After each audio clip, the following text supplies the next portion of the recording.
নতুন একটা ব্লগে সকলকে স্বাগতম।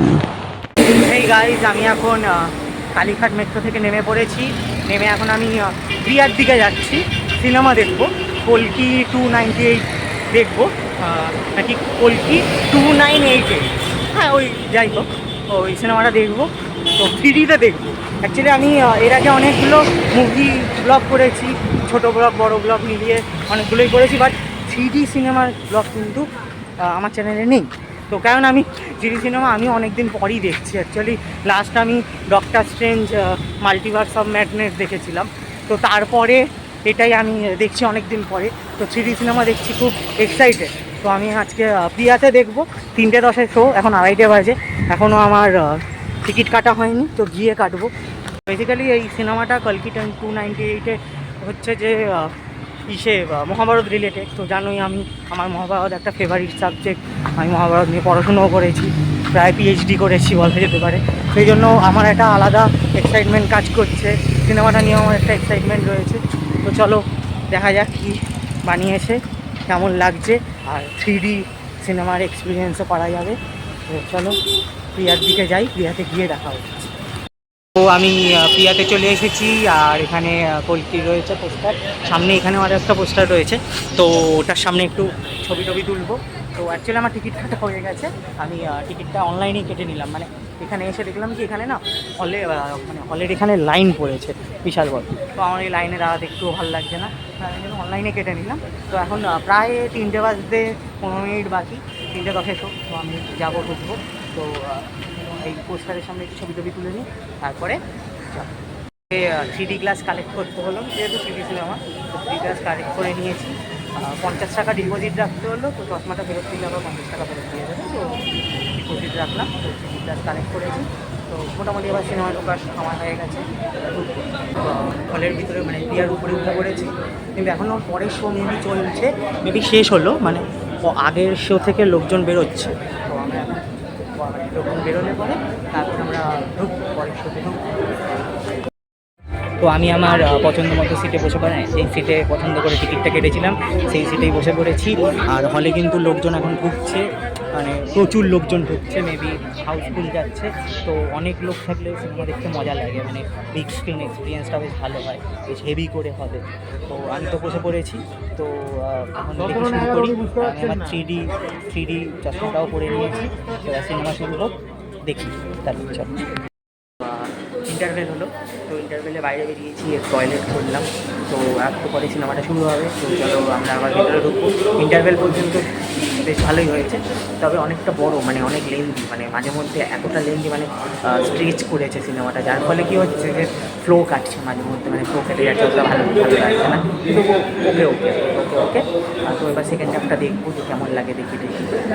তো তারপরে যাই, এখন আমার টয়লেট করবো, ইন্টারভেল হয়েছে, তো টয়লেট করি, টয়লেট করে তারপরে সিনেমা হলের ভিতরে ঢুকে যাবো। মোটামুটি ভালো। যখন ঢুকেছিলাম তখন 3:10, আর এখন প্রায় 6:30 বাজে। আর এই যে এখন রয়েছি দেশপ্রিয় পার্কে, এই যে দেশপ্রিয় পার্ক, পুজোটা এখানেই হয়, তো এখন ওখানেই রয়েছি। তো ভাই মানে কী লেভেলের সিনেমা, মানে আমার মাথা ফাথা ঘুরে গেছে। মানে বিশেষ করে লাস্ট 30-40 মিনিট হেভি করেছে, মানে ক্লাইম্যাক্সটা দারুণ। আর যেভাবে মহাভারত দেখিয়েছে, মানে আমি বড় পর্দায় মহাভারত দেখে নিয়েছি, আমার মানে হয়ে গেছে, মানে আমি মজা পেয়ে গেছি, পয়সা উঠো। বড় পর্দায় মহাভারত দেখে নিয়েছি। তবে ডিটেলসে রিভিউ বাড়ি গিয়ে দিচ্ছি। এখন আমি বাড়ি যাবো, খিদে পেয়েছে, আগে কিছু খাবো, তারপর বাড়ি যাবো। তো গাইজ আমি এখন বাড়িতে চলে এসেছি, মানে অনেকক্ষণই প্রায় চলে এসেছি। আমার বাড়ি ফিরতে ফিরতে 8টা বেজে গেছে। তো ওখান থেকে বেরিয়ে ওখানে একটা সুগার অ্যান্ড স্পাইসের দোকান পেলাম, তো ওখানে খেলাম, চিকেন স্যান্ডউইচ খেয়েছি। তো তারপরে বাড়ি চলে এলাম। তো তারপর ভাবলাম যে বাড়িতে এসে ডিটেলসে সিনেমাটা নিয়ে কথা বলি, সিনেমাটা সম্পর্কে একটু বলি কেমন কি লাগলো না লাগলো। দেখো বস, আমি একটা পাক্কা কথা বলি, সেটা হচ্ছে যে আমি কিন্তু মানে মহাভারতের বিশাল বড় ফ্যান, ঠিক আছে। মানে আমি এই কল্কি 2898 দেখতেই গেছিলাম, কিন্তু মানে মহাভারত আমি বড় পর্দায় দেখবো বলে। তো যেভাবে মহাভারতটা দেখিয়েছে না, মানে মহাভারত দেখিয়েছে, মানে অনেক মহাভারত, মানে অনেকটা কিছু কিছু বেশি কিছু দেখায়নি, জাস্ট কুরুক্ষেত্রে কিছু মানে সিন দেখিয়েছে। কিন্তু কুরুক্ষেত্রটা যেভাবে দেখিয়েছে, বিশেষ করে আমরা সবাই জানি যে অমিতাভ বচ্চন অশ্বত্থামার রোলটা প্লে করছে। তো মানে কুরুক্ষেত্রের যুদ্ধে অশ্বত্থামার বিভিন্ন পোর্শনই দেখিয়েছে, ঠিক আছে। তো মানে অশ্বত্থামার কী কী মানে ইম্পর্টেন্ট কিছু জায়গা, যেমন আমরা সবাই জানি কৃষ্ণ মণিটা কেড়ে নেওয়া, অভিশাপ দেওয়া, মানে কৃষ্ণকে অভিশাপ দেওয়া, বা ব্রহ্মাস্ত্রটা ছুঁড়ে মারা, কি উত্তরার গর্ভে ব্রহ্মাস্ত্রটা মারা, সেগুলোই দেখিয়েছে। সঙ্গে আরও কিছু কিছু জিনিস দেখিয়েছে যেগুলো বলবো না, যেগুলো হচ্ছে দেখতে মজা লাগবে।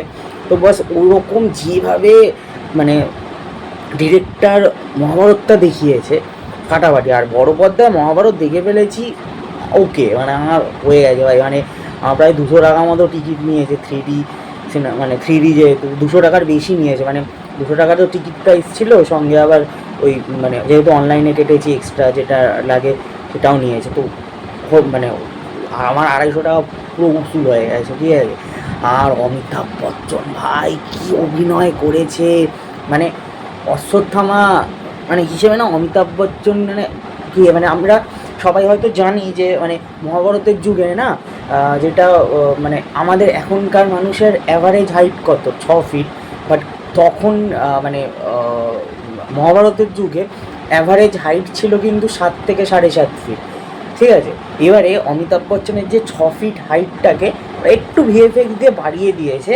এবার দেখাচ্ছে যে মানে যেহেতু এই এখনকার জেনারেশানে মানে প্রভাস বলো কি বা আদার্স যারা রয়েছে তারা কিন্তু ওই মোটামুটি 5.5, 5.5, 6 ওরকম কাছাকাছি হাইটের লোক, কিন্তু মানে অমিতাভ বচ্চন 8 ফিটের একটা জায়েন্ট, একটা এরকম একটা মানে জায়েন্ট ম্যান হিসেবে দেখিয়েছে। যেহেতু ওটা লজিক্যালি, যে কারণ ওটা বলছে যে মানে আমরা জানি যে মহাভারতের যুগে মানুষদের হাইট অনেকটা বেশিই ছিল, তো কিন্তু মানে অমিতাভ বচ্চনের হাইটটা মানে ইয়ে করেছে। আর অশ্বত্থামার আরেকটা ভার্সান আছে, মানে আরেকটা ভার্সান বলতে মানে ছোটোবেলার অশ্বত্থামা দেখিয়েছে, বা ছোটো মানে কম বয়সের অশ্বত্থামা। তো ওটা আই থিঙ্ক অভিষেক বচ্চন করেছে, মানে অভিষেক বচ্চনের মতো আমার অভিষেক বচ্চনকে না মানে অনেকটা ওরকম মানে অমিতাভ বচ্চনের ছোটোবেলা হিসেবে দেখিয়েছে, ভালো লেগেছে। মানে ওটা দেখে না মানে শুধু অভিষেক বচ্চন বলে না, আরও অনেক ক্যামিও রয়েছে। এক মানে প্রভাসের একজন গার্জিয়ান টাইপের একজনকে দেখিয়েছে, সে যখন ঢুকবে হেভিয়ারা গিয়ে, সেও একজন খুব পপুলার একজন ক্যামিও, মানে অনেক ক্যামিও আছে। তো ওটা বেশ ভালো, মানে আমার ক্যামিওগুলো ভালো লেগেছে। একজন বিখ্যাত পরিচালক রয়েছে, একজন বিখ্যাত পরিচালক মানে সাউথের একজন বিখ্যাত পরিচালক, তার ক্যামিও রয়েছে, এরাও খুব ভালো। মানে ওটা একটা কমেডি হয়। কমেডি নিয়ে একটা কথা বলার আছে যে খুব আননেসেসারি কমেডিও রয়েছে, যেই কমেডিটা একটুও পছন্দ হয়নি, ঠিক আছে। এবার মানে ওকে, মানে কমেডি ওয়ার্ক করেনি, মানে অনেক জায়গাতেই না কমেডি ওয়ার্ক করেনি, মানে বেকার কমেডি হচ্ছে এরকম একটা মনে হয়, ঠিক আছে। আর যেটা বক্তব্য সেটা হচ্ছে যে মানে মানে অমিতাভ বচ্চনের যে অশ্বত্থামা যে চরিত্রটা, ওটা মনে থেকে যাবে, মানে সিনেমা হল থেকে বেরোনোর পরেও না আমাদের অশ্বত্থামাকে মনে থেকে যায়, এরকম পারফরমেন্স দিয়েছে অমিতাভ বচ্চন। এবার মানে মানে যেভাবে অশ্বত্থামার যে অনুশোচনা, মানে ও যে পাপটা পড়েছিল কুরুক্ষেত্রের যুদ্ধে বা যুদ্ধের পরে, তো মানে ওই মানে উত্তরার মানে একদম গর্ভের সন্তানকে মেরে ফেলে যে পাপটা করেছে, সেটার অনুশোচনা, একাকিত্ব, হ্যাঁ, মানে ও যে এই যে কৃষ্ণ বা বিষ্ণুর যে দশম অবতার কল্কির জন্য অপেক্ষা করছে, যে যেহেতু কৃষ্ণকে বলেছিল যে ওই একমাত্র যে মানে কি এবার মানে আশা, যে ও মানে ওর মুক্তির আশা, মানে অশ্বত্থামার মুক্তির আশা কৃষ্ণ নিজেই। এবং এখানে যেভাবে মানে মানে কল্কির যে জন্মটা যেভাবে দেখাচ্ছে না, মানে ওটা অনেকটা না মানে মনে হবে কৃষ্ণ আসছে একটা ব্যাপার।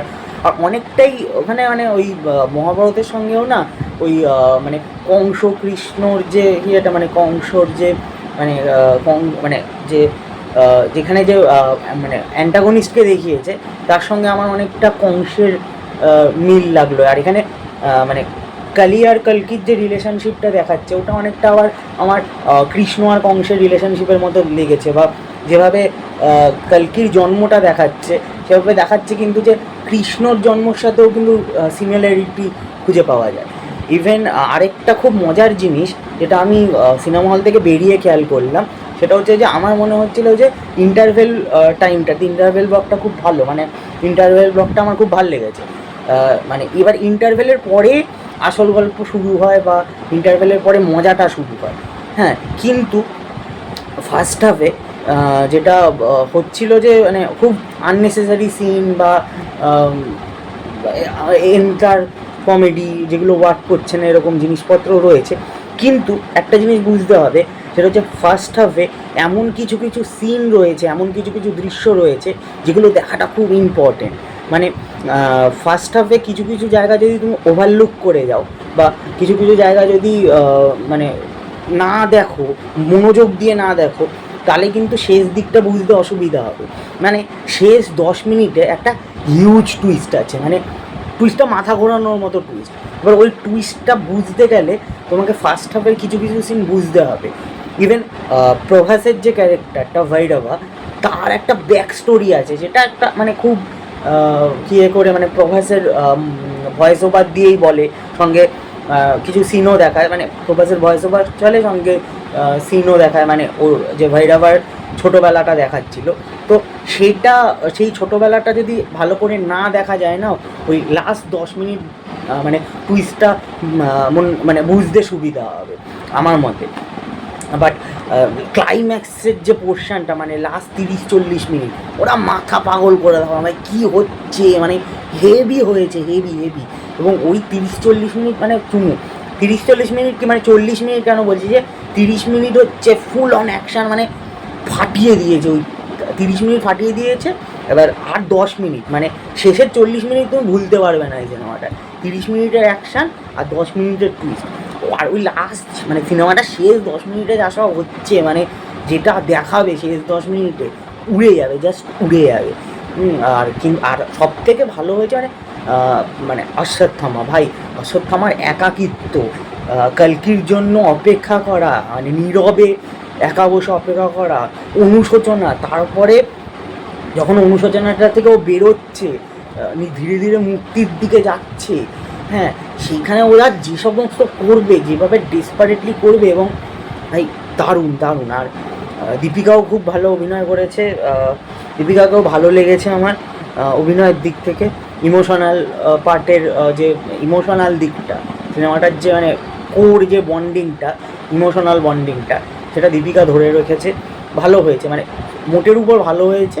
আর মানে ফার্স্ট হাফে প্রভাসের উপর খুব বিরক্তি লাগে, মানে কী করছে, কেন করছে, অতটাও মানে স্ট্রেচ হচ্ছে, সিনেমাটা আননেসেসারি কমেডি হচ্ছে। মানে আমার যেমন আমি ইন্টারভেলের সময় বলেছিলাম যে সিনেমাটাকে জোর করে যেন মনে হচ্ছে স্ট্রেচ করা হচ্ছে, ওটাকে আরও এডিট করে ছোট করা যেত, তখন মনে হচ্ছিল। বাট শেষ দিকে সেটা পুষিয়ে দেয়, কিন্তু ভাই পুষিয়ে দিয়েছে। এবং প্রভাসকে শেষ দিকে আমার ভালো লেগেছে, মানে ক্লাইম্যাক্সের পোর্শনে শেষ 10 মিনিটে প্রভাসের যেভাবে ডিরেক্টর প্রভাসকে প্রেজেন্ট করেছে, ভালো লেগেছে। ভিডিওটা ভালো লাগলে চ্যানেলটা সাবস্ক্রাইব করে দেবেন।